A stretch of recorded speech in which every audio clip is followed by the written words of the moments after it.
हमको वो अच्छी खुराक मिल रही है? नहीं मिल रही। अब इसमें हमारे शरीर में जो सबसे बड़ा सिस्टम था वो है इम्यून सिस्टम। सबसे इंपॉर्टेंट सिस्टम है इम्यून सिस्टम।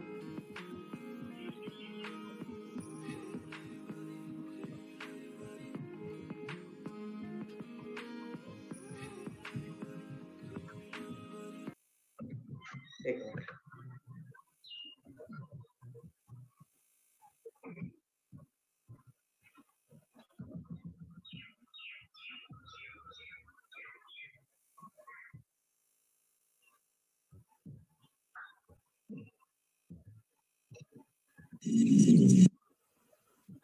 इम्यून सिस्टम जो कि दुनिया का सबसे बढ़िया डॉक्टर है। हमारे अंदर प्रकृति ने, नेचर ने एक डॉक्टर बिठाया है। हर एक शरीर का अपना अपना पर्सनल डॉक्टर, जिसको बोला जाता है इम्यून सिस्टम। और अगर वो इम्यून सिस्टम सही तरीके से काम कर रहा है तो हमारा शरीर दुनिया का सबसे बड़ा डॉक्टर है। हमको किसी बाहर के डॉक्टर की जरूरत नहीं है, क्योंकि कभी हमारे शरीर में बीमारी आएगी। इम्यून सिस्टम के 3 इंपॉर्टेंट हिस्से होते हैं। सबसे पहला होता है बायो इंटेलिजेंस, कि इसमें इतनी अकल है, इतना दिमाग है कि ये सोचता है कि हमारे शरीर में कौन सी काम की चीज है और कौन सी बाहर से चीज आई है जो कि शरीर को नुकसान पहुंचा रही है, उसको पहचानता है, उसको रिकॉग्नाइज करता है। वो होती है, इसको बोलते हैं बायो इंटेलिजेंस। उसके बाद जब ये पहचान कर लेता है कि बाहर से कोई गलत सामान, गलत चीजें, हमारे टॉक्सिन हमारे बॉडी में आए हैं, तो उसको हमारे बॉडी की कुछ सेल्स होती हैं, उनको फैगोसाइट्स बोलते हैं, उनको खा लेती है, उनको स्वॉलो कर लेती है। और स्वॉलो करके ये उनको स्वॉलो कर लेती है, हजम कर लेती है। उनको स्वॉलो करने के बाद फिर तीसरा रोल सामने आता है, उसको बोलते हैं कीमोटैक्सिस, कि वो जो कचरा है, जो टॉक्सिन है, उसको केमिकली ये ब्रेक डाउन करते हैं, और केमिकली ब्रेक डाउन करके उसको हमारे शरीर से बाहर निकाल देते हैं, ताकि हमारा शरीर फिर से दुनिया का सबसे बढ़िया डॉक्टर बना रह सके। इम्यूनिटी में कई लेवल की होती है। सबसे पहले तो जो बच्चा जन्म लेता है उसके अंदर एक इनबॉर्न इम्यूनिटी होती है। अगर माँ का गर्भ के दौरान उससे अच्छी खुराक ली है, अच्छे सप्लीमेंट्स लिए हैं, तो पैदा हुए बच्चे की इम्यूनिटी इतनी बढ़िया होगी कि उसको कुछ महीनों तक किसी तरह की कोई बीमारी नहीं आएगी। ब्लड के लेवल की इम्यूनिटी होती है, फिर ये सेल लेवल की इम्यूनिटी होती है, और ये सब मिलके बनाते हैं शरीर का सबसे बढ़िया डॉक्टर। जब बीमारी होती है, क्यों होती है? हमारे ब्लड में हम जो खाते हैं, क्षारीय खाना या अल्कलाइन या एसिडिक खाना। जब एसिडिक खाना खाते हैं तो हमारे अंगों को नुकसान होता है, क्योंकि हमारा बॉडी को 7.2 से लेकर 7.3 तक का अल्कलाइन खाने की जरूरत होती है, उस पर शरीर ठीक से काम करता है। लेकिन आजकल हम क्या खाते हैं? टीवी पे देखते हैं, ये प्यास है बड़ी, दिल मांगे मोर, पेप्सी कोला, कोका कोला, ये दे आर प्योरली एसिडिक। उनका पीएच लेवल लगभग 3-4 के करीब होता है, और जब हम वो पीते हैं हमारे बॉडी का पीएच भी गिर जाता है, तो जिससे वो सेल डैमेज हो जाती है, इम्बैलेंस हो जाता है, और न्यूट्रिशनल डेफिशिएंसी हो जाती है, जिससे न्यूट्रिशन जो हम खाना खाते भी हैं, जो भी चाहे घटिया खाते हैं, अच्छा खाते हैं, जितना कुछ भी खाते हैं, वो ठीक से एब्जॉर्ब नहीं होता, तो हमारे शरीर को वो खाना नहीं मिलता। अब जब किसी कोई बीमारी आती है तो इंसान दवाई खाता है, और दवाइयां, उनका क्या रोल है हमारी बॉडी में? सबसे पहले तो वो एक पर्टिकुलर बीमारी की अलग अलग दवाई होती है। अगर किसी को हाई ब्लड प्रेशर है तो उसकी दवाई अलग है, किसी को लो ब्लड प्रेशर है तो उसकी दवाई अलग है, किसी का थायराइड ज्यादा काम करता है तो उसकी दवाई अलग है, जिसका थायराइड कम काम करता है उसकी दवाई अलग है, किसी को पेट में एसिडिटी है उसकी दवाई अलग है, किसी का ब्लड प्रेशर है उसकी दवाई अलग है। इस तरह हर चीज की अलग अलग दवाई है, यानी कि जो अंग्रेजी दवाइयां है वो बीमारी के मुताबिक स्पेसिफिक होती है। और ज्यादातर जो दवाइयां हैं वो सिर्फ बीमारी को जड़ से खत्म नहीं करती हैं, सिर्फ बीमारी के लक्षण को ठीक करती हैं। फॉर एग्जांपल मैं बताऊं, किसी मरीज को ब्लड प्रेशर ज्यादा है तो उसको ब्लड प्रेशर कम करने की दवाई दे दी जाती है। वो दवाई खाने से इसमें कोई शक नहीं, उसका ब्लड प्रेशर कम हो जाता है। लेकिन वो ब्लड प्रेशर बढ़ा क्यों था, उसका कोई कारण है, उस कारण के ऊपर उस दवाई का कोई रोल नहीं है। वो तो सिर्फ उस बढ़े हुए ब्लड प्रेशर को कम करेगी, या जो ब्लड प्रेशर कम है उसको ज्यादा करेगी, डिपेंडिंग कि कौन सी दवाई उसके लिए दी जाती है। फिर जितनी भी अंग्रेजी दवाएं खाई जाती हैं, मैं एक अंग्रेजी दवाई के डॉक्टर हूँ, मैं 45 साल से अंग्रेजी दवाई की प्रैक्टिस करता रहा हूँ और जानता हूँ कि अंग्रेजी दवाइयों के बहुत ज्यादा साइड इफेक्ट होते हैं। मुझे याद है जब मैं एलोपैथिक प्रैक्टिस किया करता था, अब तो खैर 18 साल हो गए, तो बहुत कम करता हूँ। जब मैं अंग्रेजी दवाई की प्रैक्टिस किया भी करता था, तो मैं लोगों को, अपने मरीजों को दवाइयाँ लिखने में बहुत कंजूस हुआ करता था। क्योंकि मुझे मालूम था उनके बहुत साइड इफेक्ट हैं, तो मैं उनको बोला करता था कि आप कोई ये एक्सरसाइज कर लो, ये परहेज कर लो, उस तरह से बीमारियाँ ठीक करो ताकि दवाइयाँ ना खानी पड़े, क्योंकि उनके बहुत कई तरह के साइड इफेक्ट होते हैं और उन साइड इफेक्ट से और कई तरह की बीमारियाँ शुरू हो जाती। फिर आजकल के ज़माने में क्या है, किसी इंसान को कोई छोटी-मोटी बीमारी होती है, स्पेशलिस्ट के पास तो जाता नहीं है। पहले किसी गली मोहल्ले वाले केमिस्ट के पास जाता है। अब केमिस्ट को दवाइयों ने बॉडी में काम कैसे करना है, उसको कोई नॉलेज नहीं है। तो उसने उसने तो किसी डॉक्टर के पास कुछ देर के लिए काम किया था, तो उसको समझने लगा कि वो डॉक्टर बन गया। तो कोई मरीज उसके पास गया, तो उसने 2-3 दवाइयों का कॉम्बिनेशन बना के उस मरीज को दे दिया। उसको ये नहीं पता कि वो जो 2-3 दवाइयाँ हैं, उनके आपस में भी रिएक्शन होंगे और आपस में रिएक्शन होने से के अंदर नुकसान हो सकते हैं, जिसके वो आने वाले शरीर के अंगों को और सेल को डैमेज करेंगे। जैसे फॉर एग्जांपल किसी मरीज को अगर स्टीरॉइड बहुत ज़्यादा खिलाया जाए, स्टीरॉइड दवाई होती है, वो एक इमरजेंसी की दवाई होती है। जब मरीज को बहुत ज़्यादा तकलीफ हो, दूसरी दवाइयाँ काम नहीं करती, शरीर काम नहीं कर रहा, तो जब तक दूसरी दवाइयाँ अपना काम करने या डॉक्टर प्रॉपर उसकी दवाई ढूँढे, तब तक उस मरीज को स्टीरॉइड दिए जाते हैं, ताकि वो थोड़ी देर के उसको सहारा मिल जाए। वो जादू की तरह काम करते हैं।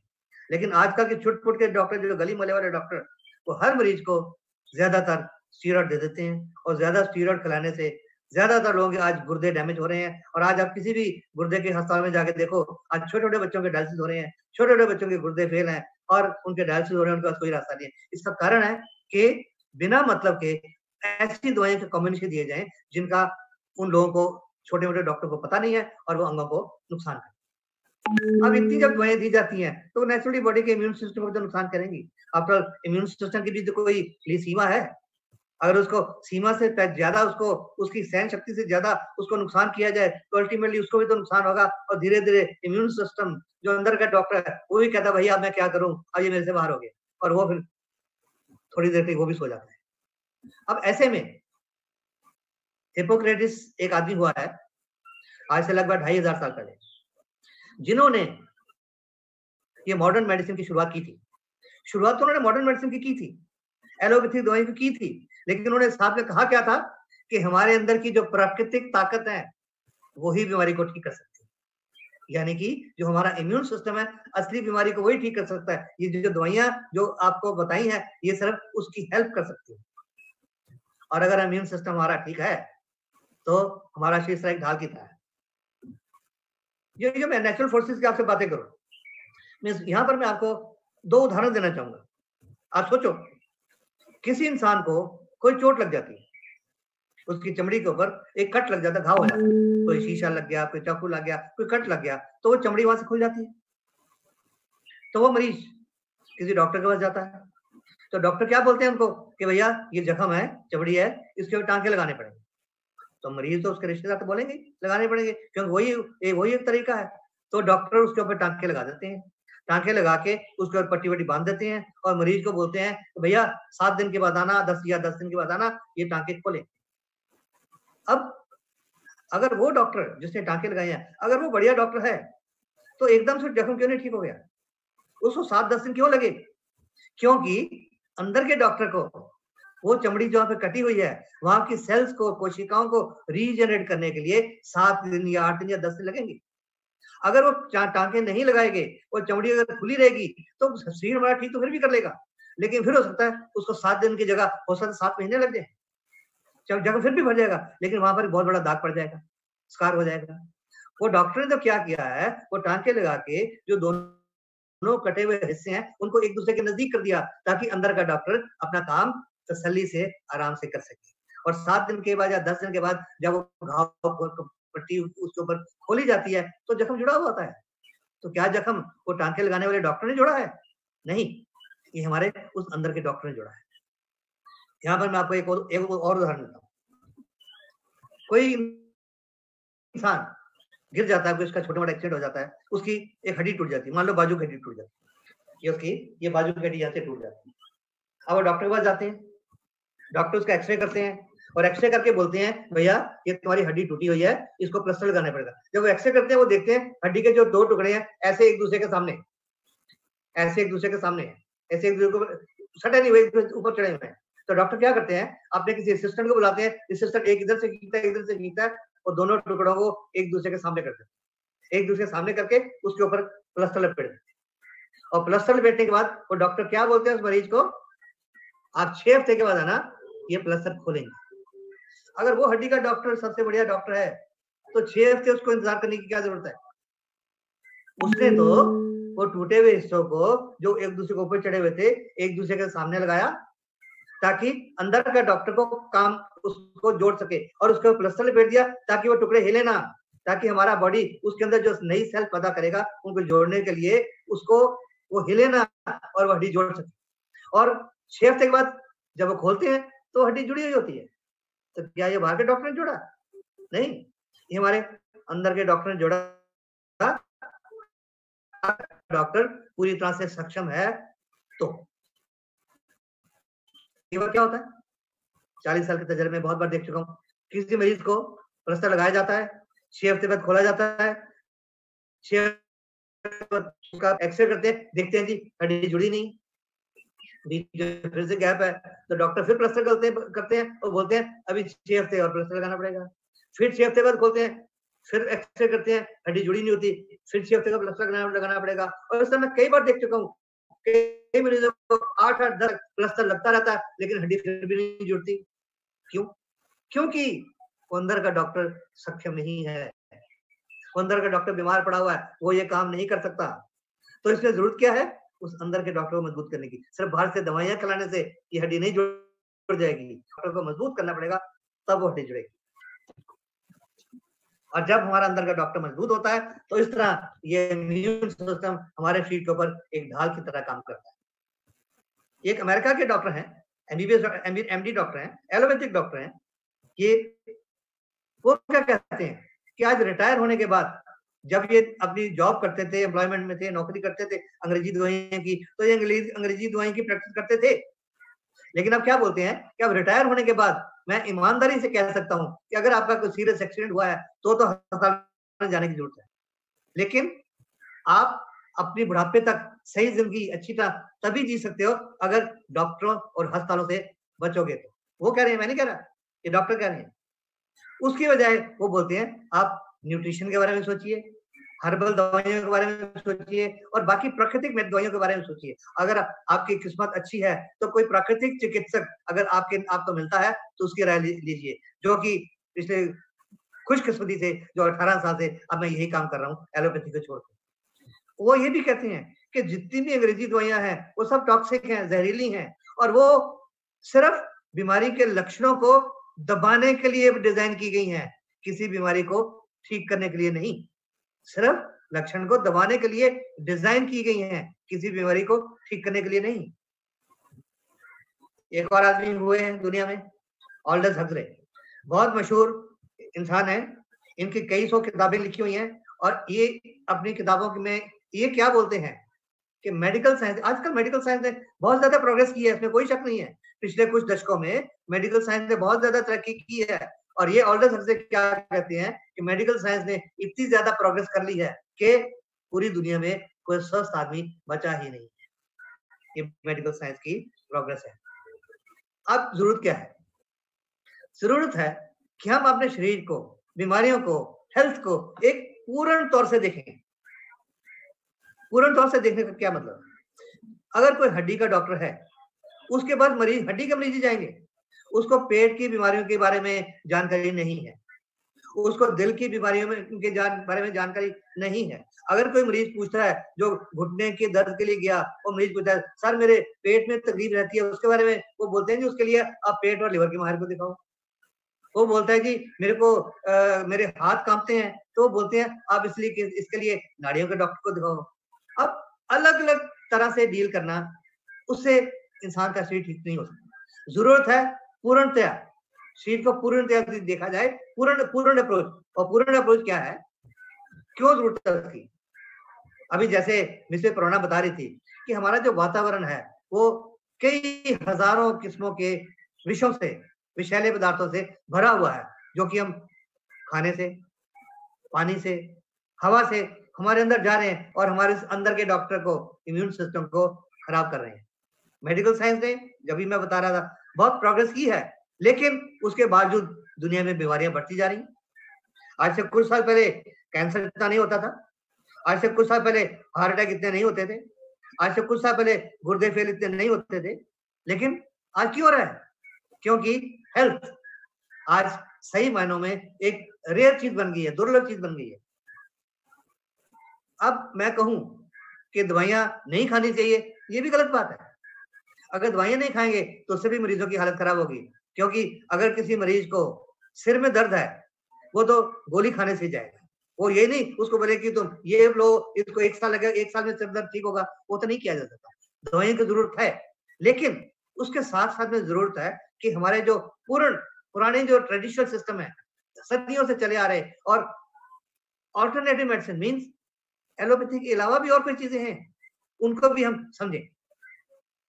और आज जरूरत यही है कि ऑल्टरनेटिव सिस्टम ऑफ मेडिसिन के पूर्ण अप्रोच हम इंसान की बीमारी के बारे में लें। पिछले कुछ सालों से एक नई टर्मिनोलॉजी बनी है, उसको बोलते हैं इंटीग्रेटेड मेडिसिन। इंटीग्रेटेड मेडिसिन का मतलब है कि किसी बीमारी के लिए हम सोचें कि सिर्फ एलोपैथी पे डिपेंड कर सकते हैं, नहीं। सिर्फ आयुर्वेदा पे डिपेंड कर सकते हैं, नहीं। सिर्फ तिब्बतन मेडिसिन पे डिपेंड कर सकते हैं, नहीं। सिर्फ यूनानी पे डिपेंड कर सकते हैं, नहीं। जरूरत है इन सब सिस्टम को आपस में मिलाने के, विलय करके फिर जिस मरीज के लिए जो चीज अच्छी होती है वो चुन के उसको दीजिए।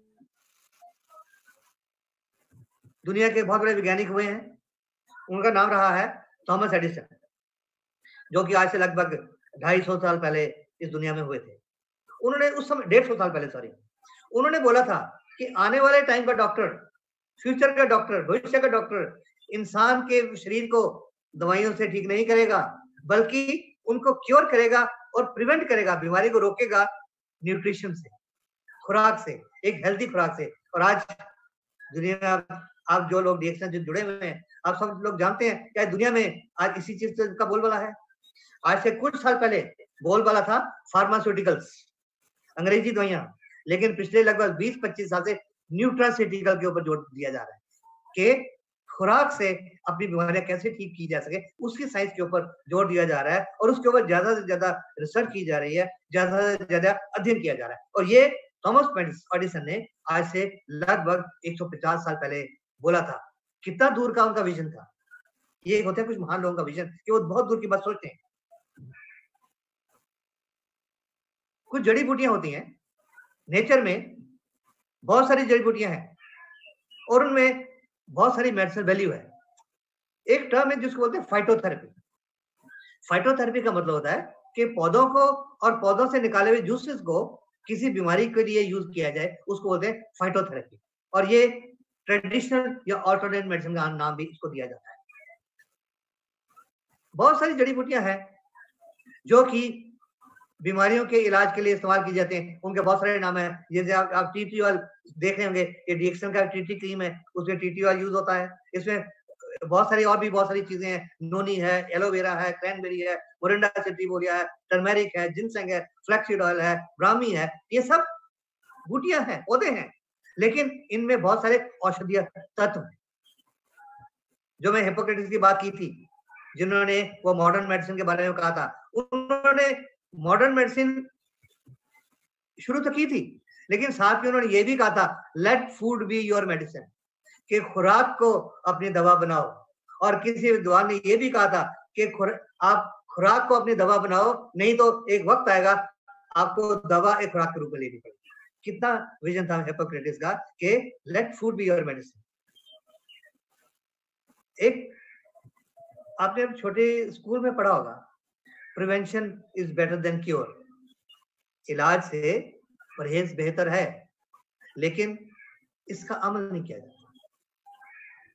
इंसान किसी चिकित्सक के पास, चाहे वो प्राकृतिक चिकित्सक है, चाहे वो एलोपैथिक चिकित्सक है, उनका तभी जाता है जब कोई बीमारियां होती हैं। उनके पास ये पता करने नहीं जाता कि मेरे को बताइए मैं बीमारी को प्रिवेंट कैसे कर सकता हूँ। और दुख की बात यह है, और ना ही बड़े बड़े हॉस्पिटल में इसके बारे में बताया जाता है कि आप बीमारियों को प्रिवेंट कैसे कर सकते हो, रोक कैसे कर सकते हो।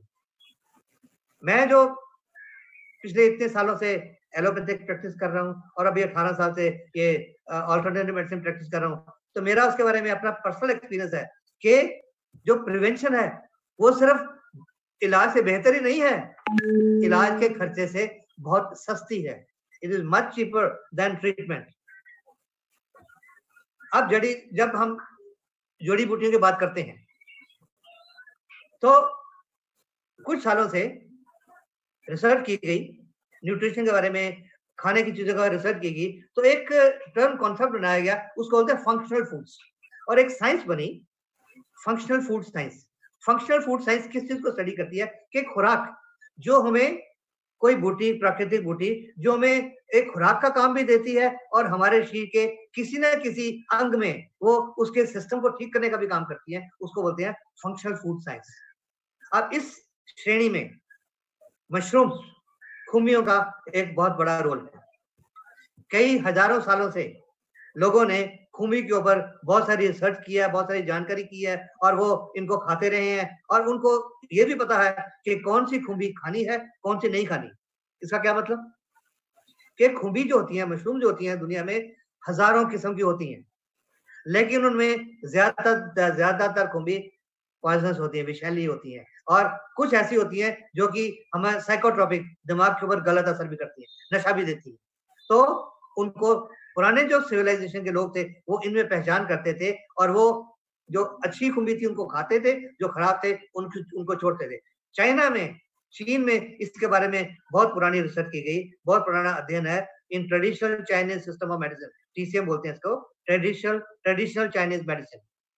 और मशरूम को पुराने समय में proteins, carbohydrate, fibre, mineral, vitamin, यानी कि हर तरह की चीज का एक उसको इकट्ठ माना जाता था कि उसमें हर चीज मिलती है, उसका समूह माना जाता था कि मशरूम में से आपको ये सारी चीजें मिल सकती हैं। लेकिन फिर भी ये पहचान की जरूरत है कि कौन सी पॉइजनस है और कौन सी पॉइजनस नहीं है।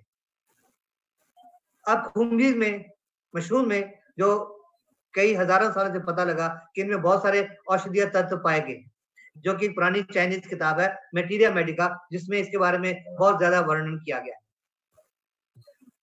उन चाइनीज अध्ययन में 100 से ज्यादा मशरूम की स्पीशीज का स्टडी किया गया, और उन्होंने पाया कि वो हमारे इम्यून सिस्टम के ऊपर, ट्यूमर के ऊपर, हार्ट के ऊपर, वायरल के ऊपर, बैक्टीरिया, कीटाणुओं के ऊपर, पैरासाइट के ऊपर, लिवर के ऊपर और शुगर के ऊपर जो उनका रोल है, उसके बारे में बहुत जानकारी पुराने लोगों ने ली। अब इनमें खुम्बी बहुत सारी हुई। उन खुमियों में कुछ अच्छी खुबियों को पहचाना गया, स्टडी किया गया, और उनमें 6 खुबियां खास तौर से सामने आई। गैनोडर्मा, रेशी या लिंगजी, कॉर्डिसेप्स साइनेंसिस, हेरिस्टियम एरेनियस या इसको लायंस बेन भी कहा जाता है, ग्राइफोला फ्रोंडोसा, हेन ऑफ द वुड्स भी कहा जाता है, ट्रमेटिस वर्टिकुलर टर्की टेल भी बोला जाता है, एंड लेंटिनोला एडोड्स, इसको शैताके भी बोला जाता है। इन सब में जो किंग ऑफ हर्ब्स है, जड़ी बूटियों का चमत्कारी राजा, वो है गैनोडर्मा लुसिडम, जिसको कि अपने मेडिसिनल प्रॉपर्टीज के लिए, अपने चिकित्सा वाली गुणों के लिए जो भरपूर भंडार इनमें पाया गया, जिसकी वजह से इसको बोला जाता है मिरेकुलस किंग ऑफ हर्ब्स, जड़ी बूटियों का चमत्कारी राजा। इसके अंदर जो अभी तक अध्ययन किया गया, 400 से ज्यादा अधिक अलग अलग तरह के गुण पाए गए, पर वो मेन कुछ कैटेगरीज में उनको रखा गया, जैसे इसमें पॉलीसैकेराइड्स हैं, ट्यूमर फाइटर्स हैं, डायबिटीज हैं, आर्थराइटिस एंड गैनोडेरिक हैं, सो मेनी थिंग्स, और वो सब मिलके हमारे ब्लड की, शरीर की अलग अलग बीमारियों को ठीक करने में मदद करते हैं। गैनोडर्मा लुसिडम हजारों सालों से उसको जख्मों के लिए और अल्सर के लिए, कैंसर के लिए इस्तेमाल किया जाता है। आज से लगभग 5000 साल के करीब 2838 BC में चीन में एक किताब लिखी गई थी, शिनो होन्जोक्यू। उस किताब में इस गैनोडर्मा लुसिडम को एक संजीवनी बूटी के बराबर का दर्जा दिया गया। मेरा ख्याल है आप सब लोग जानते हैं संजीवनी बूटी क्या होती है। संजीवनी बूटी होती है जो कि हर बीमारी को ठीक करने का दम रखती है। मुर्दे को भी जीवित करने का दम रखती है। जैसे कि हमारे प्राचीन रामायण में लिखा गया है कि हनुमान जी जब लक्ष्मण जी मूर्छित हुए थे, उनके लिए संजीवनी बूटी लेके आए थे, जिससे लक्ष्मण जी के प्राण वापस आ गए। और पुराने चाइनीज रिसर्चर ने इनके ऊपर बहुत सारी स्टडीज की और इसके गुणों को पहचाना। इतने और उसके बाद पिछले लगभग मैं बोलूंगा लगभग 50-60 दशक के करीब गैनोडर्मा के ऊपर दुनिया भर के वैज्ञानिकों ने रिसर्च करनी शुरू की और उसको समझना शुरू किया कि वो किस तरह सारी बीमारियां ठीक करती है। तो उसमें पता लगा कि उसमें ये 3 तरह की जो मेन प्रॉपर्टीज है, जिसको बोलते हैं बायो इंटेलिजेंस, फैगोसाइटोसिस और कीमोटेक्सिस, जो कि इम्यून सिस्टम के तीनों हिस्से हैं। इनमें सबसे ज्यादा इंपॉर्टेंस है बायो इंटेलिजेंस के दुश्मन को पहचानना, हमारे शरीर के अंदर दुश्मन को पहचानना। मैं इसका आपको उदाहरण देता हूं। जब किसी गुर्दे के मरीज का ट्रांसप्लांट किया जाता है या और भी कोई ऑर्गन ट्रांसप्लांट किया जाता है, पर मैं मेनली गुर्दे की बात कर रहा हूं क्योंकि आजकल एक बहुत कॉमन बात हो गई है, बहुत गुर्दे ट्रांसप्लांट किए जाते हैं। जब किसी गुर्दे जाता है तो उस मरीज को कुछ अंग्रेजी दवाइयां खिलाई जाती हैं जिनको हम इम्यूनो सप्रेसेंट्स बोलते हैं, कि उनका काम होता है कि हमारे शरीर के इम्यून सिस्टम को, रोग प्रतिरोधक शक्ति को दबा के रखा जाए ताकि वो पहचान ना सके कि ये जो गुर्दा डाला गया है ये इस शरीर का हिस्सा नहीं है। अगर वो इम्यूनो सप्रेसेंट नहीं दिए जाएंगे, अगर उसको नॉर्मल दवाई दी जाएंगी, तो जब ट्रांसप्लांट किया जाएगा तो हमारे बॉडी का जो बायो इंटेलिजेंस सिस्टम है वो पहचानेगा कि ये हमारे शरीर का हिस्सा नहीं है, तो उस गुर्दे को रिजेक्ट कर देगा। इसलिए दवाइयां खिला खिला के हमारे इम्यून सिस्टम को सप्रेस करके दबा के रखा जाता है ताकि हमारा बॉडी उस गुर्दे को रिजेक्ट ना कर दे। लेकिन आज बहुत मैं भी देख चुका हूं कि इसके बावजूद आज कई लोगों के गुर्दे जो ट्रांसप्लांट किए गए थे वो रिजेक्ट हो गए और वो दोबारा से उनको डायलिसिस की जरूरत पड़ी। तो बायो इंटेलिजेंस जो है इसका मैं थोड़ा मैं डिटेल आपको बताता हूं कि बायो इंटेलिजेंस का हमारे बॉडी में क्या रोल है। इसका मेन रोल तो जैसे मैंने आपको बताया, ये पहचानना कि हमारे शरीर का दुश्मन कौन है, कौन बाहर से अंदर आया। लेकिन हमारे शरीर के अंदर हजारों किस्म के कीटाणु और हमारे हजारों किस्म के जीवाणु वो हमारे शरीर में रहते हैं, वो हमारे शरीर का एक जरूरी हिस्सा है। उनके बिना हमारे शरीर के सिस्टम ठीक से काम नहीं कर सकते, उनके बिना हमारा डाइजेस्टिव सिस्टम ठीक से काम नहीं कर सकता। तो हमारा जो अंदर का बायो सिस्टम वो पहचान करता है कि ये अंदर के कीटाणु है और या ये बाहर से आया हुआ है। तो जो अंदर के कीटाणु है वो उनको नुकसान नहीं पहुंचाती, जो बाहर के कीटाणु है वो उनको पहचान के उनको खत्म करता है।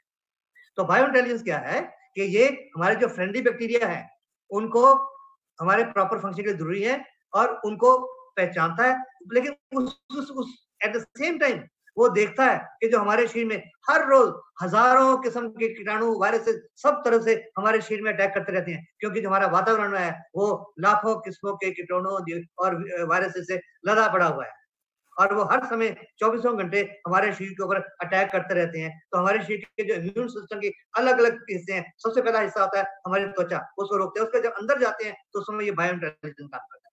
तो ये जो बायो इंटेलिजेंस है ये पहचानता है कि कौन से हमारे अंदर के फ्रेंडली कीटाणु है और कौन से दुश्मन है, कौन से बाहर से एनिमी आया हुआ है, कौन से बाहर से कीटाणु आए हुए हैं। और एक बार जब वो उन बाहर के कीटाणुओं को या बाहर के वायरसेस को, बाहर के जीवाणुओं को पहचान लेता है, एक बार बाहर से को कीटाणु आया, उसने हमारे अंदर के सिस्टम उसको डिस्ट्रॉय किया, तो हमारा बायो इंटेलिजेंस सिस्टम इतना जबरदस्त है, इसकी इंटेलिजेंस इतनी ज्यादा है कि उसको जब तक वो शरीर है तब तक वो याद रखता है कि ये वाला कीटाणु बाहर से आया था और दोबारा कभी आएगा तो पहले से उसको खत्म करता है। उसको ज्यादा दोबारा रिसर्च करनी नहीं पड़ती, वो एक बार उसको ढूंढ के उसके खिलाफ हमारे शरीर में एक फौज बना देता है जिसको बोलते हैं एंटीबॉडीज। और जब दोबारा कभी वो कीटाणु हमारे शरीर में अटैक करता है तो एंटीबॉडीज उसको खत्म कर देती है। तो उसको हमेशा के लिए उसको याद रखता है कि ये दुश्मन है, ये बाहर से आता है, इसको अंदर नहीं आने देना। एक बार जब उस बायो इंटेलिजेंस सिस्टम ने उन बाहर के कीटाणुओं को, बाहर के जीवाणुओं को, बाहर के टॉक्सिन को पहचान लिया, तो उसके बाद दूसरे होते हैं मैक्रोफेजेस और उसको जो ये प्रोसेस पैदा करते हैं, जो उसको फैगोसाइटोसिस बोलते हैं, कि वो उसको खा लेते हैं, स्वॉलो कर लेते हैं। उसमें जो उसके तत्व होते हैं, macrophages, antibodies, T cells, beta cells, ये उन कीटाणुओं को जिनको बायो इंटेलिजेंस पहचान के इन्होंने इसके हवाले कर दिया, भाई तुम इसका हल करो। जैसे क्या होता है, पुलिस है, वो सड़कों पे घूम रही है, कोई बदमाश है, उसको पकड़ के उसने जेल में डाल दिया और दरोगा को बोला अब आगे तुमने काम करना है। अब दरोगा उसको पकड़ के उसके ऊपर चार्जशीट लगाता है, फिर कोर्ट में भेज देता है, क्या उसके ऊपर तुमने काम करना है। तो इसी तरह बायो इंटेलिजेंस ने उनको बाहर के कीटाणुओं को पहचान के उनको हमारे बॉडी के ये जो फाइटर सेल्स है, macrophages, antibodies, T cell, beta cell, उनके हवाले कर दिया। और वो जो macrophages, T cell, beta cells है, वो उनको सॉलो कर लेती है, खा लेती है। उसके बाद फिर तीसरी सेल आगे आती हैं, उनके हवाले कर देते हैं, उनको बोलते हैं नेचुरल किलर सेल्स, घातक सेल्स। वो उन खाए वो कीटाणुओं को, खाए हुए टॉक्सिन्स को, उनको केमिकली ब्रेक डाउन करती हैं और जिसको बोलते हैं कीमोटैक्सिस। तो उनको केमिकली ब्रेक डाउन करके उनको निष्क्रिय कर देते हैं। और जब निष्क्रिय हो जाती हैं तो ब्रेक डाउन से कुछ कचरा तो बचता है ना, वो कचरा कहाँ जाएगा? वो कचरा फिर हमारे बॉडी से बाहर फेंका जाता है। जब बाहर फेंका जाता है तो कुछ लक्षण आते हैं जिसको बोलते हैं एलिमेंट रिफ्लेक्शंस। एलिमेंट रिफ्लेक्शन कब आते हैं कि पहले टॉक्सिन को आइडेंटिफाई किया गया, इसका मतलब है इम्यून सिस्टम ने काम करना शुरू कर दिया, फिर उन टॉक्सिन को शरीर से बाहर निकाला गया, तो फिर आते हैं एलिमेंट रिफ्लेक्शन। एलिमेंट रिफ्लेक्शन क्या है? एलिमेंट रिफ्लेक्शन हमारे बॉडी का उसकी हेल्थ प्रॉब्लम को ठीक करने का एक पॉजिटिव रिएक्शन है, हीलिंग प्रोसेस, कि हमारे शरीर के इम्यून सिस्टम ने उन टॉक्सिन को बाहर निकाल के हमारे शरीर को ठीक करना शुरू किया है। इसको ऑपोजिशन इफेक्ट भी बोलते हैं, रिकवरी सिम्टम्स भी बोलते हैं, और कुछ नेचुरल प्राकृतिक चिकित्सा के लिटरेचर में इसको हीलिंग क्राइसिस भी बोले जाते हैं। हीलिंग क्राइसिस का मतलब है कि ठीक होने से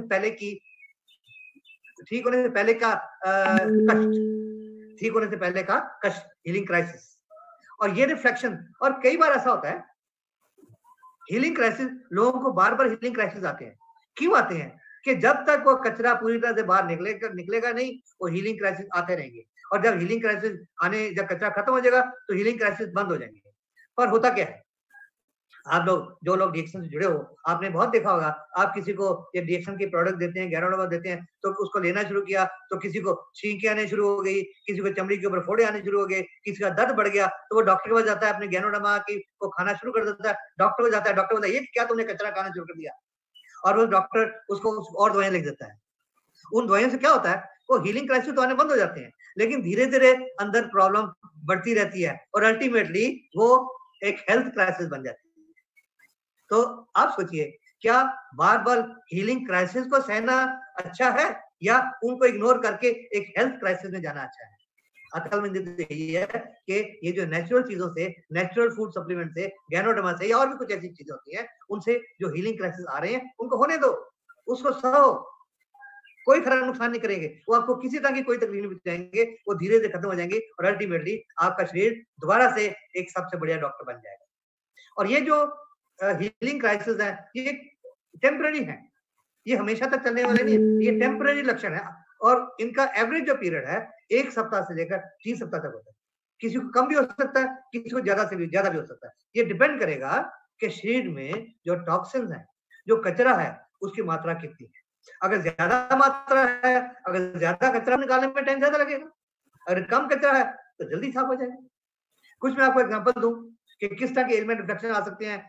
आंखें लाल हो सकती हैं, आंखों में धुंधलापन आ सकता है, आंखों में कचरा आ सकता है, नाक बह सकता है, खांसी आ सकती है, छींकी आ सकती है, गला सूख सकता है, मुंह में छाले हो सकते हैं, कान ब्लॉक हो सकते हैं, बदबूदार पसीना आ सकता है, शरीर पर फोड़े निकल सकते हैं, चमड़ी में खारिश हो सकती है, हाथ पैर सुन्न हो सकते हैं, पैर सुन्न हो सकते हैं, उल्टी आ सकती है, पेशाब में जैसे तेल के तरह का चिकनाई वाला पेशाब आ सकता है, या दस्त आ सकते हैं, या कब्ज हो सकती है। ये अलग अलग तरह के एलिमेंट रिफ्लेक्शन है, ये डिपेंड करते हैं कि किस तरह का कचरा बॉडी में जमा है और उसको निकालने के लिए क्या। कचरा जो है वो 2 तरह का होता है, water soluble and fat soluble. तो किस तरह का कचरा है उसके मुताबिक अलग अलग तरह के ये लक्षण है। और ये जो एलिमेंट रिफ्लेक्शन है ये उस ऑर्गन, जिस अंग की बीमारी है उस अंग से रिलेटेड है। अगर अगर लिवर में कोई प्रॉब्लम है, जब उसका कचरा निकलेगा तो आंखों में लाली आएगी।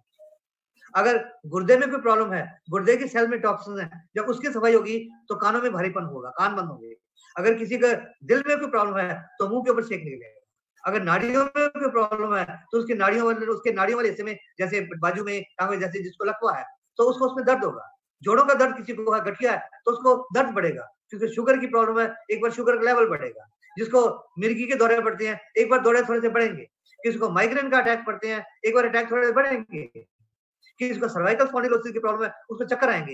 इस तरह अलग अलग बीमारियों के अलग अलग लक्षण होते हैं। तो मैं आपको राय दूंगा कि जब भी आप किसी मरीज को खाने के लिए आप गैनोडर्मा के प्रोडक्ट दो, तो उसको उसकी बीमारी के मुताबिक थोड़ी सी जानकारी जरूर दे दो कि आपको ऐसी निशानियां आएंगी, उससे घबराना नहीं, ताकि वो पहले से ही तैयार हो और उसे घबराए नहीं। और साथ में उसको ये भी बताना है कि जब ऐसे एलिमेंट इन्फेक्शन आने लगेंगे या जब गैनोडर्मा की प्रोडक्ट लेनी शुरू करनी है तो आपको पानी खूब ज्यादा पीना है। वो क्यों? जब पानी खूब ज्यादा पिया जाएगा तो ये तो निश्चित है कि ज्यादा पेशाब आएगा, और जब ज्यादा पेशाब आएगा तो टॉक्सिन जल्दी बाहर निकलेंगे, तो एलिमेंट इन्फेक्शन जल्दी खत्म हो जाएंगे। अब ये मैं आप गैनोडर्मा को के बारे में कुछ पत्रिकाओं में कई तरह की रिपोर्ट छपी, मैं उसके बाद थोड़ी जानकारी देता हूँ। ये सोलन में एक नेशनल मशरूम रिसर्च सेंटर है, राष्ट्रीय खून अनुसंधान केंद्र। वहां पर पिछले 25-26 साल से गैनोडर्मा की रिसर्च हो रही है, और वहां पे साइंटिस्ट हैं, उनकी टीम है, उनका कई अखबारों में इंटरव्यू आ चुकी है। आप पढ़ तो नहीं पाएंगे, ये छोटा मैं आपको बता देता हूँ। उन्होंने इसमें लिखा है कि आर.डी. राय जो वैज्ञानिक है, कि उन्होंने लिखा है कि गैनोडर्मा, इसको रेशी बोलते हैं जापानीज भाषा में, तो उन्होंने रेशी लिखा है कि ये सबसे महत्वपूर्ण औषधीय मशरूम है। उन्होंने ये भी बताया है कि ये कैंसर, हृदय रोग, रक्तचाप, ब्लड प्रेशर और मधुमेह, शुगर जैसी घातक बीमारियों के लिए किसी संजीवनी बूटी से कम नहीं है। वैज्ञानिक कह रहे हैं किसी संजीवनी बूटी से कम नहीं है। पालमपुर हिमाचल में एक कृषि अनुसंधान केंद्र है, कृषि विश्वविद्यालय है। वहां पर क्या बोलते हैं गैनोडर्मा के बारे में? शरीर में रोगों से बचाव का कवच बनेगा मशरूम। कई रोगों के लिए रामबाण औषधि के रूप में यह मशरूम कार्य करेगा। यहाँ तक कि प्राण घातक कैंसर के उपचार में भी यह मशरूम लाभकारी पाया गया है। वहीं रोग प्रतिकारक गुणों के चलते, यानी कि इम्यून सिस्टम को ठीक करने के गुणों के चलते हुए ये अन्य प्राण घातक रोगों से भी बचाव करेगा। अब ये इसमें क्या क्या बोलते हैं कि ये किन किन बीमारियों को ठीक कर सकता है, किन रोगों में उपयोगी है?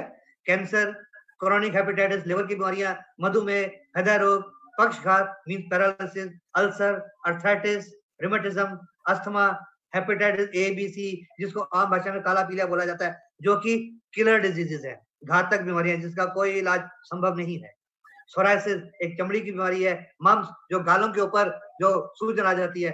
एपिलेप्सी, मिर्गी, थकान व रक्तचाप आदि रोगों के उपचार में सहायक। अब ये देखिए, ये एक इंस्टीट्यूट की, एक कृषि विश्वविद्यालय के वैज्ञानिकों की एक रिसर्च रिपोर्ट में ये कह रहे हैं। ये मैं नहीं कह रहा, मैं तो अपने 18 साल के तजुर्बे से ये सब चीजें ठीक होती देख चुका, पर ये लोग बोल रहे हैं।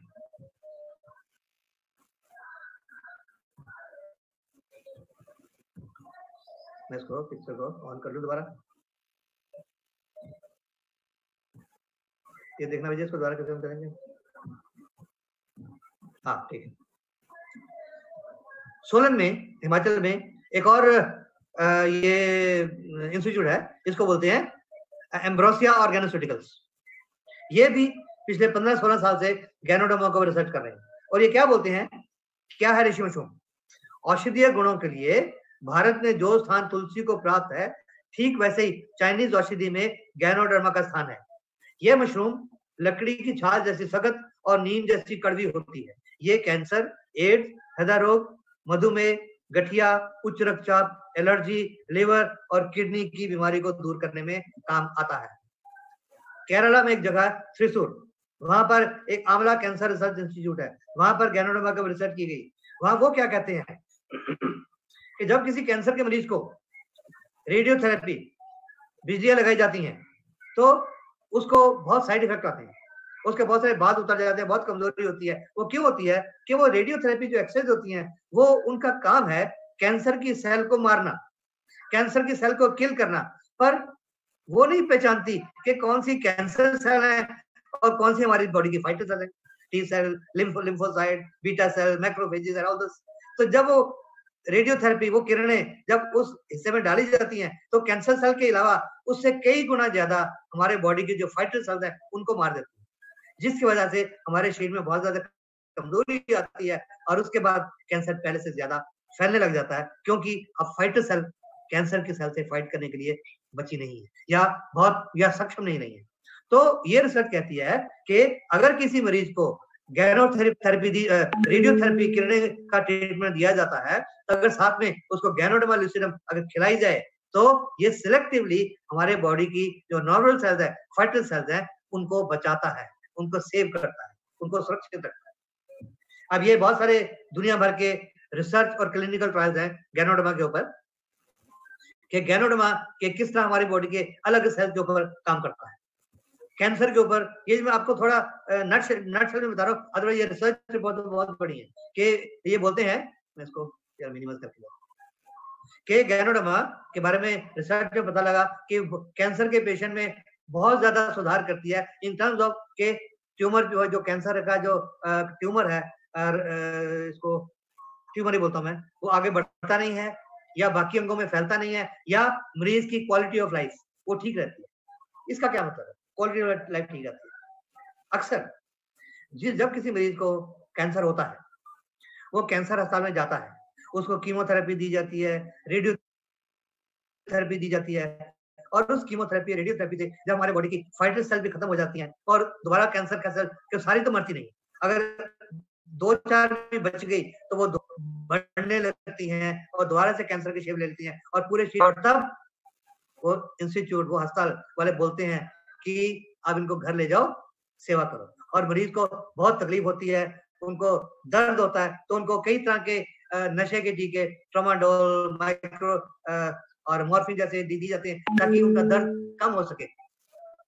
उन इंजेक्शन का उस दर्द के ऊपर कोई रोल नहीं है, उसका रोल है हमारे दिमाग के ऊपर, कि हमारे दिमाग में जो दर्द सहने की क्षमता है वो उसको शांत कर देता है, उसको उस क्षमता को बढ़ा देता है ताकि हम ना करें। दर्द तो वहीं का वही है और धीरे धीरे वो कैंसर आगे बढ़ता रहता है, लेकिन मरीज उसमें उस टीके के असर से समझता है कि शायद मैं ठीक हूँ।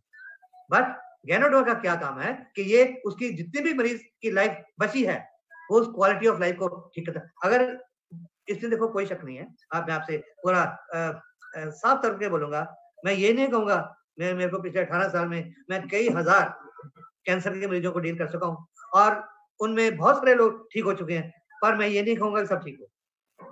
मेरे पास तो कोई भी कैंसर का मरीज आता है तो मैं तो उसको ये बोलकर, मेरे पास मरीज पहुंचते ही तब है जब अस्पताल से जवाब मिल चुका होता है कि आप घर ले जाओ, सेवा करो। तो ऐसे में मैं उसको कैसे बोल सकता हूँ ठीक हो जाएगा?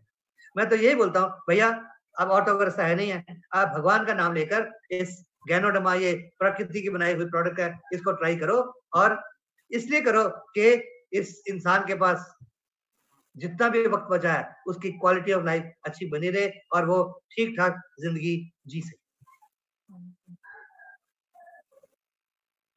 गैनोडर्मा का कॉरोनरी आर्टरी, एक मिनट पानी पी लूं। कॉरोनरी आर्टरी डिजीज, दिल की नाड़ियों की बीमारियां, उनके ऊपर गैनोडर्मा के ऊपर जो क्या स्टडी हो चुकी है, इसे पूरी तरह का मैकेनिज्म तो अभी तक समझ नहीं आया, लेकिन फिर भी पता लगा है कि ये ब्लड प्रेशर को कम करती है, कोलेस्ट्रॉल का कम करती है, और जो प्लेटलेट जो इकट्ठे कण प्लेटलेट इकट्ठे हो जाते हैं उनको खोलती है, जिसकी वजह से खून पतला रहता है और खून जमता नहीं, तो खून ठीक ठाक चलता रहता है, जिसकी वजह से ऑक्सीजन कैरिंग कैपेसिटी ब्लड की ठीक रहती है, खून का दौरा ठीक चलता रहता है और उससे हमारे दिल के फंक्शन ठीक चलते रहते हैं। शुगर, आज शुगर की बीमारी, डायबिटीज दुनिया में एक महामारी का रूप ले रही है, और ये तो हमारे देश में जो इसके बारे में प्रेडिक्शंस हैं वो ये है, ये WHO ने कहा, वर्ल्ड हेल्थ ऑर्गेनाइजेशन, के सन 2025 यानी कि आने वाले और 5-7 साल तक लगभग 70 से 75% इंडिया की पॉपुलेशन शुगर का मरीज होगी। तो क्या उस समय तक बैठे इंतजार किया जाए? इसलिए मैं तो हर एक को राय देता हूं कि आप, और जिनके फैमिली में शुगर की हिस्ट्री पहले से है उनको तो ज्यादा ही ध्यान देना चाहिए। अगर जिनके घर में कोई पहले शुगर की हिस्ट्री है, अगर वो किसी एलोपैथी वाले डॉक्टर के पास जाएंगे तो क्या उनको ये कहा जा सकता है कि आपके पिताजी को शुगर थी, आपकी माताजी को शुगर थी, आप अभी से इंसुलिन के टीके लेना शुरू कर दो? क्या ये पॉसिबल है? नहीं, ये पॉसिबल नहीं है। लेकिन हम उनको ये बोल सकते हैं कि आप गैनोडर्मा लेना शुरू कर दो, आप ये प्राकृतिक चिकित्सा लेनी शुरू कर दो, ताकि ये क्या करती है, गैनोडर्मा क्या करती है कि हमारे पैंक्रियाज में, अग्नाशय में जो बीटा सेल्स जो डैमेज हो रही हैं, जहां से इंसुलिन ठीक से बन नहीं रही, उसको एक्टिवेट करके, उनको रिपेयर करके, रीजनरेट करके उसकी इंसुलिन की सिक्रीशन को बढ़ाते हैं और एक ग्लूकागोन एक चीज होती है उसको कम करते हैं। इनसे गैनोडर्मा शुगर को में एक एंटी डायबिटिक का रोल प्ले करती है, ताकि अगर शुगर नहीं है तो ना हो, अगर है तो कम हो जाए या ठीक हो जाए। किसी मरीज को, जब इस बात को ध्यान से सुनिएगा क्योंकि लोग ये गलतियां करते हैं, अगर किसी मरीज को शुगर की बीमारी है, उसको ये नहीं बोलना अरे तुम छोड़ो उसको, ये गैनोडर्मा लेना शुरू कर दो। नहीं, उन दवाइयों के साथ साथ एज ए कॉम्प्लीमेंट्री मेडिसिन, उनके साथ इंटीग्रेटेड मेडिसिन, जैसे मैंने पहले बोला था, उन दवाइयों के साथ साथ उन दवाइयों का रोल है शुगर का, जो खून में जो शुगर की मात्रा है उसको कम करना। उनका पेनक्रियाज की सेल के ऊपर कोई रोल नहीं है।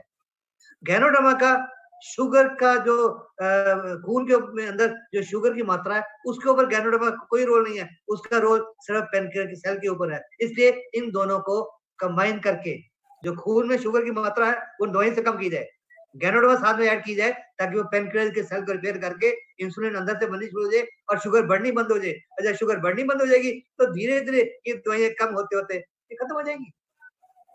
ये कम करने की जरूरत है। हेपेटाइटिस बी, लिवर की बीमारी है, इसको काला पीलिया भी बोला जाता है। हेपेटाइटिस बी, हेपेटाइटिस सी, इन सबको काला पीलिया बोला जाता है और ये बहुत सीरियस बीमारियां हैं। और ये गैनोडर्मा का इसके ऊपर ट्रायल किया गया तो इसमें पता चला कि गैनोडर्मा के जो पॉलीसैकेराइड और ट्राइटर्पेज होती हैं वो इनका एंटीवायरल रोल है। और ये जो वायरसेस की, जो हेपेटाइटिस बी का वायरस है, उनका जो अंदर की स्ट्रक्चर है, डीएनए बोलते हैं, उसके अंदर एक चीज होती है पॉलीमरेज, उसके ऊपर ये उसको कम करती हैं, इनहिबिट करती हैं, जिससे कि वो हेपेटाइटिस बी फैलता नहीं है। न्यूरोसेनिया, नाड़ियों की बीमारियां, आज की मॉडर्न सोसाइटी में जहाँ स्ट्रेस एंड स्ट्रेन इतना ज्यादा है, यहाँ ये नाड़ियों की बीमारियां बहुत कॉमन हो चुकी है। एक सर्वे किया गया ऑस्ट्रेलिया में, ऑस्ट्रेलिया, न्यूजीलैंड, इसको ऑस्ट्रेलेशिया बोलते हैं। ऑस्ट्रेलिया में एक सर्वे किया गया जिसके मुताबिक लगभग 17.7 लोगों को इन्वेस्टिगेट किया गया, उनमें ये नाड़ियों की प्रॉब्लम पाई गई।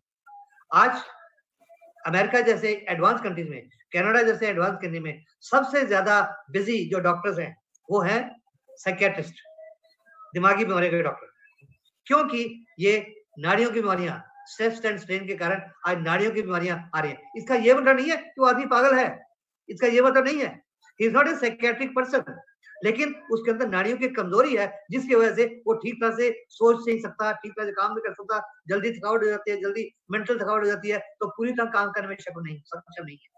तो जिनको इस तरह की नर्वस डिजीजेज होती है, न्यूरोसेनिया होती है, तो अंग्रेजी दवाई में किया जाता है, उसको कुछ एंटी डिप्रेशन और कुछ होने वाली नशे की दवाई दी जाती है, जिनके बहुत सारे साइड इफेक्ट होते हैं और इन साइड इफेक्ट से और कई बीमारियां पैदा होते हैं। गैनोडर्मा में जो कुछ एक्टिव कंपोनेंट्स हैं, जिनमें पर्टिकुलर एक एडिनोसिन होता है, वो इन सेंट्रल नर्वस सिस्टम के ये जो सिम्टम्स, ऐसे लक्षण हैं, उनको कम करता है, जिसकी वजह से मरीज की शारीरिक और दिमागी जो थकावट होती है उसको कम करती है और मरीज एक बेहतर वेल बीइंग महसूस करता है। अब आप लोगों ने खुद जब गैनोडर्मा खानी शुरू की गई थी, या आपने कई लोगों को देखा होगा जिनको आप गैनोडर्मा के प्रोडक्ट खाने को देखते हो तो देते हो, तो कुछ दिनों के बाद, कुछ हफ्ते के बाद वो मरीज आपको कहता है यार मुझे अच्छा लग रहा है, मुझे अच्छा लग रहा है, ये प्रोडक्ट बहुत अच्छी है कि मैं अभी थकता नहीं हूँ, मेरे को शरीर में अच्छा जान रहती है, अभी मेरा पहले सिर भारी हो जाता अब वो भारी नहीं होता। तो ये गैनोडर्मा का यही रोल है कि इसके अंदर जो एडिनोसिन होती है वो सेंट्रल नर्वस सिस्टम की वर्किंग को ठीक करता है। पेट के अल्सर, आजकल ये भी बहुत कॉमन प्रॉब्लम हो गई है, क्योंकि लोगों का स्ट्रेस एंड स्ट्रेन बहुत है, लोगों की चिंताएं बहुत है, और जब चिंता बहुत लोग करते हैं तो पेट में ज्यादा तेजाब बनता है, और जब आजकल लोगों को सिर दर्द हो गया, जोड़ों का दर्द हो गया, आज पेन किलर खाए जाते हैं, उन पेन किलर खाने से पेट के अंदर जो तेजाब बहुत ज्यादा बनता है, उस तेजाब से पेट के अंदर जख्म होने लगा। तो उस जख्म को ठीक करने के लिए अंग्रेजी दवाई में एक चीज होती है ग्लाइकोसामिनोग्लाइकन, उसके इंजेक्शन लगाए जाते हैं ताकि वो उसके ऊपर एक आर्टिफिशियल लेयर बना देता है जिसके कारण वो जो तेजाब है वो पेट की अंदर की लाइनिंग को नुकसान नहीं करता। लेकिन गैनोडर्मा के अंदर प्राकृतिक रूप से ये ग्लाइकोसामिनोग्लाइकैन GAG ये पाया गया, जिसकी वजह से ये वो प्रिवेंट करने का, अल्सर का बनने से रोकने का काम करता है। गैनोडर्मा के अंदर कोलेस्ट्रॉल को, जो खून में चर्बी की मात्रा है, उसको कम करने का भी बहुत बड़ा, इसके ऊपर बहुत सारे ट्रायल्स है, मैं वो सारे इतने ज्यादा नहीं बता सकता, पर बहुत लंबी रिसर्च रिपोर्ट है इसके ऊपर। USA की भी एक रिसर्च रिपोर्ट है और एक Indian institute of technology Delhi की भी एक रिसर्च रिपोर्ट है। फिर ये एक USA में एक इंडियाना यूनिवर्सिटी है, इंडियाना पॉलिस एक स्टेट है वहां पे इंडियाना यूनिवर्सिटी है, वहां पे एक रिसर्चर है डेनियल सिल्वा। उन्होंने आज से लगभग 16-17 साल पहले गैनोडर्मा को प्रोस्टेट कैंसर, जो आदमियों में एक सेल होती है, उसको पंजाबी में गदूद बोलते हैं, मुझे नहीं पता हिंदी में क्या बोलते हैं, प्रोस्टेट बोलते हैं उसके ऊपर जो कैंसर होता है, और जो ब्रेस्ट, औरतों की ब्रेस्ट के कैंसर है, उसके ऊपर गैनोडर्मा का बहुत अच्छा रोल उसमें पाया गया। उन्होंने इसमें यह भी कहा है कि गैनोडर्मा लिस्टिडियम जो का एक्सट्रैक्ट है वो कीमोथेरेपी की तरह काम करता है।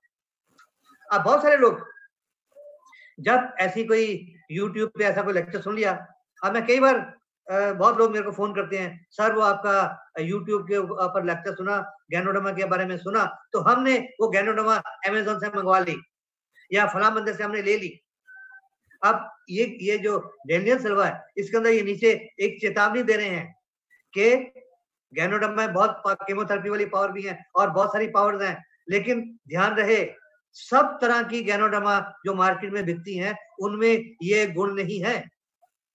ये यहाँ छोटा आप नहीं पढ़ पाएंगे, लेकिन ये इस लास्ट पैराग्राफ में ये लिखा हुआ है कि उनमें सब तरह की गैनोडर्मा जो मार्केट में मिलती हैं उनमें वो रोग प्रतिकारक गुण या उनको कैंसर को क्योर करने के गुण नहीं है, इसलिए इसका ध्यान देने की जरूरत है। डीएक्सन की गैनोडर्मा में ये गुण है क्योंकि वहां की जो प्रोसेसिंग है वो बस से सबसे यूनिक तरह की प्रोसेसिंग। अब ये बहुत सारी और रिसर्च रिपोर्ट्स हैं USA की मिनेसोटा में कि इसका डायबिटीज के ऊपर, कोलेस्ट्रॉल के ऊपर, लिवर डिसऑर्डर के ऊपर, और जो खून की नाड़ियों के अंदर जो परत जम जाती है जिससे वो हार्ट की नाड़ियां पतली बंद होने लग जाती हैं, नैरो होने लग जाती हैं, जिस वजह से हार्ट अटैक होते हैं। और फिर एक ये इंस्टीट्यूट है कॉर्नेल मेडिकल कॉलेज, उन्होंने गैनोडर्मा का रोल कैंसर मैनेजमेंट में बताया है। एक बहुत बड़ा इंस्टीट्यूट है USA में, Linus Pauling institute of science and medicine, और वहां के वैज्ञानिकों को सबसे ज्यादा नोबेल प्राइज मिले। वहां पर एक जापानीज डॉक्टर थे, डॉक्टर फुकुमी मोरिशिगे, अभी वो नहीं है, अभी कुछ साल पहले उनकी डेथ हुई, वो एक कैंसर स्पेशलिस्ट थे। उन्होंने यह लिखा है कि अपनी प्रैक्टिस के दौरान मैंने गैनोडर्मा को कैंसर के इलाज में या एज ए प्रिवेंटिव मेजर या उसके इलाज के लिए मैंने बहुत अच्छे रिजल्ट पाए। 1994 में एक स्लोन कैटरिंग कैंसर इंस्टीट्यूट है न्यूयॉर्क USA में, वहां मिस्टर माइकल चैंग थे, उन्होंने भी गैनोडर्मा के ऊपर स्टडी की थी, उन्होंने बहुत अच्छे इसको रिजल्ट पाए थे, और उन्होंने तब कहा था कि उसमें रिसर्च पूरी नहीं थी, तो उन्होंने सजेस्ट किया था कि गैनोडर्मा के ऊपर, इसका कैंसर की ट्रीटमेंट के ऊपर और कैंसर के बचाव के ऊपर क्या रोल है, इसके ऊपर ज्यादा स्टडी करने की जरूरत है। लेकिन अफसोस की बात है कि जितनी स्टडी इसके ऊपर होनी चाहिए थी उसके ऊपर उस समय नहीं की गई। लेकिन अभी रिसेंटली मेरे जानने में आया है कि उस इंस्टीट्यूट के कुछ वैज्ञानिकों ने, कुछ डॉक्टर्स ने अनऑफिशियल तौर पे, ऑफिशियल तौर पे नहीं, क्योंकि ऑफिशियल तौर पे उनको फार्मास्यूटिकल माफिया अलाउ नहीं करता, लेकिन अनऑफिशियल तौर पे उन्होंने अपने मरीजों को कैंसर की दवाइयों के साथ साथ गैनोडर्मा के सप्लीमेंट भी देना शुरू कर दिया है। एक अमेरिका में एक और जगह है सैन एंटोनियो, वहां पर ये टेक्सास में हेल्थ साइंस सेंटर है, वो क्या बोलते हैं कि गैनोडर्मा का एंटी इंफ्लेमेटरी एजेंट, उसकी वजह से इसका अल्जाइमर डिजीज, जो कि एक बुढ़ापे की एक बहुत जबरदस्त, बहुत सीरियस एक ब्रेन डिसऑर्डर है, जिसमें इंसान सब कुछ भूल जाता है, अपने घर वालों को भी पहचानता नहीं, खाना पीना नहीं पहचानता, कुछ याद नहीं रहता, और वो बहुत गलत किस्म की बीमारी होती है और बहुत तरस वाली बीमारी होती है। उसका गैनोडर्मा में रोल स्टडी किया गया और दिल की बीमारियों के ऊपर इसका रोल स्टडी किया। जापान में एक इंस्टीट्यूट है Toyama medical and pharmaceutical university, उन्होंने गैनोडर्मा का HIV-1 human immuno deficiency virus, उसके ऊपर इसका रोल कि गैनोडर्मा कैसे उसके असर को रोक सकती है, ये स्टडी किया गया। अब तक गैनोडर्मा के ऊपर जो रिसर्च की गई उसमें से लगभग 400 एक्टिव मेडिसिनल कॉन्स्टिट्यूएंट ढूंढे गए हैं, लेकिन अभी भी कुछ वैज्ञानिक कहते हैं कि अभी इसके ऊपर और रिसर्च करने की जरूरत है कि अभी इसमें और भी कुछ खजाना है, कि उसमें अभी और भी कुछ ना कुछ चमत्कारी गुण मिलेंगे। लेकिन इन सब के बावजूद जो अभी तक हो चुका है, ये कहने में किसी तरह की कोई कोताही नहीं होनी चाहिए, कहने के कोई इसमें हमको ये नहीं, शर्म नहीं करनी चाहिए इसको जड़ी बूटियों का राजा कहने में, और इसको एक मैजिक जादूगरी मशरूम कहने में हमको बिल्कुल किसी तरह की रोकथाम नहीं करनी चाहिए। आजकल एक सीरियस प्रॉब्लम चल रही है, आप सब लोग जानते हैं, पूरी दुनिया में हंगामा मचा हुआ है। पूरी दुनिया में लगभग 11 लाख लोग इससे प्रभावित हो चुके हैं। लगभग 60-65 हजार लोगों की मौत हो चुकी है। अमेरिका जैसे advance countries, Italy, Spain, France जैसे मेडिकली एडवांस कंट्रीज, वहां पर इतनी मौतें हो चुकी हैं। तो उनके सामने हमारा देश, जिसको भी बैकवर्ड कंट्री बोला जाता है, और जो थर्ड वर्ल्ड कंट्रीज हैं जिनको बैकवर्ड कंट्रीज बोला जाता है, तो वो इसके बारे में क्या करेंगे? अब इसके बारे में अगर वो लोग नहीं बच सकते तो इन देशों में कैसे बचेंगे? पर इसमें रोल इस गैनोडर्मा का सप्लीमेंटेशन का बहुत बड़ा रोल है। क्यों रोल है? आज आप रोज सुबह से लेकर शाम तक आई एम श्योर टीवी देखते होंगे, और टीवी में क्या बोला जाता है कि इस कोरोना वायरस का कोई हल नहीं। आजकल एक एडवर्टाइजमेंट भी आया करता है, कोरोना, इसको सारी दुनिया की सरकारें इसका इलाज ढूंढ रही हैं, लेकिन इसका इलाज किसी को नहीं मिल सकता। वो कोरोना वायरस खुद बोलता है। तो जो डॉक्टर और बाकी विद्वान, वो लोग क्या कहते हैं? इसका इलाज नहीं है, इसका इलाज एक ही है कि एक आप जो लोग इसके इससे इन्फेक्टेड हो चुका है उससे बचो, जिसकी वजह से एक सोशल डिस्टेंसिंग की बात की गई, जो हमारे प्रधानमंत्री जी बोलते हैं सोशल डिस्टेंसिंग, बाकी सब जगह बोला जाता है ताकि आप उनके कांटेक्ट में ना आए। और दूसरा सबसे ज्यादा इंपॉर्टेंट, अपने इम्यून सिस्टम को मजबूत करो, इम्यून सिस्टम को मजबूत करो। और गैनोडर्मा का क्या रोल है? सिर्फ ये रोल है हमारे इम्यून सिस्टम को मजबूत करना। और जब हमारा इम्यून सिस्टम मजबूत हो जाएगा तो हम फिर क्या करेंगे? लगातार आप हर एक को, मैं तो हर एक को राय देता हूं कि इस टाइम पे आप सब लोगों को, ये आपका एक रोल है, आपका एक बहुत बड़ा रोल है आजकल के जमाने में, आजकल के टाइम में, इस दिनों में, कि आप लोगों को राय दें ताकि आप ये गैनोडर्मा किसी भी रूप में इसको लीजिए। अगर कैप्सूल ले सकते हैं कैप्सूल लीजिए, चाय पी सकते हैं चाय पीजिए, कॉफी पी सकते हैं कॉफी पीजिए, अपनी आर्थिक क्षमता के मुताबिक। ज्यादा ले सकते हैं ज्यादा लीजिए, आपका इम्यून सिस्टम ज्यादा डेवलप होगा। और जब इम्यून सिस्टम पूरी तरह डेवलप हो जाएगा तो आप इस कोरोना वायरस को आप क्या कहेंगे? दूर ही रहना भैया, नजदीक मत आना, ये आपके नजदीक नहीं आ पाएगा। तो आप सबको मेरी शुभ इच्छाएं हैं कि प्रिकॉशन करिए। ये मत समझिए कि जी मैंने गैनोडर्मा खा लिया, अब मैं लोगों से हाथ भी मिला सकता हूँ, मैं बाहर भी जा सकता हूँ। नहीं, आपको प्रिकॉशन फिर भी लेने की जरूरत है। घर में रहिए, स्वस्थ रहिए। मैं आप सबको शुभ इच्छाएं देता हूँ कि आपका स्वास्थ्य अच्छा हो, और आपका बहुत बहुत धन्यवाद। और ज्यादा आपको जानकारी चाहिए